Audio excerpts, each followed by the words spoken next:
একটু দেখো আমার হাতটা পোড়া, দেখো এই দেখো, এই দেখো।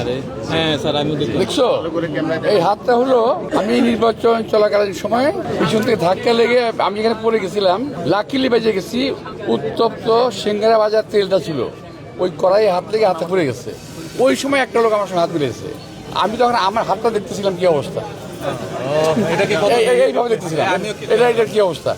এখন দেখো, তোমরাই দেখো এখন, দেখছো তো এখন এইটা নিয়ে বিকৃতি করতেছে কিছু লোক আছে, এই সময় কাজ করে, ঠিক আছে, করে কোনো সাবজেক্ট না বলুক।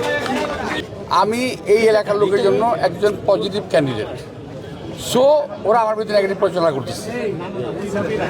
তো আমি তাদেরকে খুব খুশি আছি এই কারণে যে ওদের কারণে আমার মসজিদ থেকে পুরো ক্যাসিনো গ্রুপ উঠাই দিয়েছিলাম। That is Mirza Abbas. যে ক্যাসিনো খেলা হয়তো মসজিদে আমি বন্ধ করেছিলাম। 17 বছরে চাঁদাবাজিরা বেড়েছে, এখন অনেক কমিয়ে এনেছি। ইনশাল্লাহ নির্বাচনের পর আর একটু থাকবে না।